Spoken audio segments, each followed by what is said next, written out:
महात्मा बुद्ध के समकालीन भारत को अगर देखें, विशेषतः आज के बिहार राज्य तथा उसके आसपास के क्षेत्रों को, तो उस समय यह क्षेत्र 16 महाजनपदों में बटा हुआ था।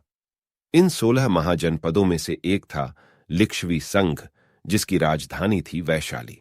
माना जाता है कि विश्व का प्रथम गणतंत्र की स्थापना इसी वैशाली में हुई थी।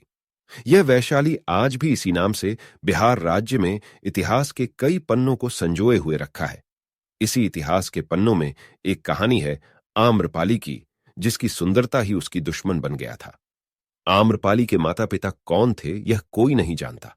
महानामन नामक व्यक्ति को एक छोटी रोती हुई बच्ची आम के पेड़ के नीचे मिली थी, जिसे महानामन अपने घर ले गया और उसका नाम रखा अम्बपाली, जो कालांतर में आम्रपाली हो गई। आम्रपाली धीरे धीरे बड़ी होती गई और वक्त के साथ साथ उसकी सुंदरता भी बढ़ती गई। उसकी सुंदरता की खबर पूरे वैशाली गणराज्य में फैल गई थी। वैशाली का हर मर्द, कुलीन, आर्य, सामंत सभी उससे शादी करना चाहते थे। अगर महानामन आम्रपाली की शादी कहीं एक जगह तय कर देता तो सभी झगड़े पर उतर जाते थे। आम्रपाली को पाने की उस समय वैशाली में एक होड़ सी लगी हुई थी। चाहे वह आम आदमी हो, सामंत हो, कुलीन हो, आर्य हो, कोई भी हो। वैशाली में उस समय गणतंत्र था, तो सभी फैसले सारे सामंत मिलकर लेते थे। आम्रपाली के बारे में सभी सामंतों तथा कुलीनों ने मिलकर यह फैसला किया कि आम्रपाली पूरे वैशाली नगर की जनपद कल्याणी अर्थात नगर वधू बनेगी। नगर वधू को सारी राजकीय सुख सुविधाएं मिलेगी, नौकर चाकर मिलेंगे, अपना महल मिलेगा, लेकिन नगर वधू किसी एक व्यक्ति से शादी नहीं कर सकेगी। इस तरह महानामन ने आम्रपाली को बड़े भारी मन से वैशाली के गणतंत्र के हवाले कर दिया। यहीं से अमरपाली का महल पूरे वैशाली के लिए गीत संगीत, नृत्य, मदिरा तथा वेश्यावृत्ति का अड्डा बन गया। वैशाली गणतंत्र के इस फैसले से वैशाली को बड़ा ही रोष हुआ और मन ही मन वैशाली के इस फैसले से वाह काफी घृणा करने लगी। आम्रपाली ने उसी दिन ठान लिया था कि वह वैशाली का एक दिन समूल नाश कर देगी। आम्रपाली के महल में महफिल सजती थी। वहां हर सामंत, हर राजकुमार, हर युवराज, हर कुलीन व्यक्ति आम्रपाली को रिझाने की कोशिश में लगा रहता था और इस तरह आम्रपाली वैशाली में एक देवी की तरह हो गई थी। 3 समय बीतता गया।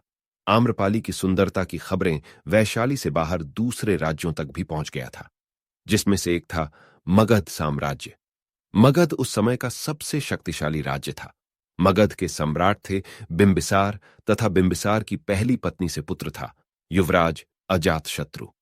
बिंबिसार और अजातशत्रु दोनों को ही आम्रपाली से प्रेम हो गया था। एक बार वैशाली और राजगृह के रास्ते पर बद्रायण मठ के भगवान बद्रायण से मिलने मगध सम्राट बिंबिसार पहुंचे। आम्रपाली को यह बात पता लग गई थी कि बिंबिसार भी उसे चाहते हैं तथा अभी बद्रायण मठ में आए हुए हैं। आम्रपाली अमावस की रात को वैशाली के नगर वासियों से छुप छुपाकर बद्रायण मठ में सम्राट बिंबिसार से मिलने पहुंच गई। यहीं पर सम्राट बिंबिसार और आम्रपाली की भेंट हुई।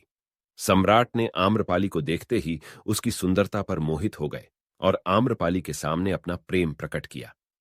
आम्रपाली ने सम्राट बिंबिसार का प्रेम स्वीकार किया, लेकिन 2 शर्तों के साथ। वह शर्त थी कि सम्राट बिंबिसार वैशाली का समूल नष्ट कर देंगे तथा सम्राट बिंबिसार और आम्रपाली के शारीरिक संबंध से जो पुत्र पैदा होगा वही आगे चलकर मगध का सम्राट बनेगा। बिंबिसार ने अमरपाली के दोनों शर्तों को मंजूर कर लिया। कुछ समय बाद सम्राट बिंबिसार ने वैशाली पर आक्रमण कर दिया। वैशाली में बहुत मारकाट मची और नगर तबाह कर दिया गया। फिर भगवान बदरायण के आग्रह करने पर आम्रपाली ने बिंबिसार से कहकर यह युद्ध को रुकवाया। वैशाली नगर वासियों को जब यह बात पता चली कि आम्रपाली ने ही युद्ध का निमंत्रण दिया था, तो उन्होंने आम्रपाली को बंदी बनाकर कारागार में डाल दिया। इधर बिंबिसार की पहली पत्नी से पैदा हुए पुत्र अजातशत्रु को यह सब बातें जब पता चली, तो उसने सम्राट बिंबिसार को बंदी बना लिया और खुद राज सिंहासन पर बैठ गया। आम्रपाली को बंदी बनाए जाने की खबर अजातशत्रु को पता चली। अजातशत्रु ने पहले से ही बिखरे पड़े वैशाली नगर पर पुनः आक्रमण कर दिया तथा आम्रपाली को कारागार से मुक्त करवाया। एक दिन अजातशत्रु वेश बदलकर आम्रपाली के महल में एक सामंत बनकर आम्रपाली का नृत्य देखने पहुंचा। आम्रपाली को देखते ही वह मंत्रमुग्ध हो गए। मौका पाकर अजातशत्रु अमरपाली के पास जाकर अपने प्रेम को प्रकट करता है और आम्रपाली को उसके साथ मगध चलने को कहता है। अजातशत्रु कहता है, अगर वह मगध नहीं चली तो वैशाली नगर तथा उसके महलों को वह खंडहर बना देगा। उन दिनों वैशाली में महात्मा बुद्ध आए हुए थे। आम्रपाली ने महात्मा बुद्ध को अपने घर में भोजन पर आमंत्रित किया। इस निमंत्रण को महात्मा बुद्ध ने स्वीकार कर लिया। यह देख आम्रपाली बहुत ही भाव विभोर हो गई। उधर अजातशत्रु उसे अपने साथ मगर चलने को कह रहा था।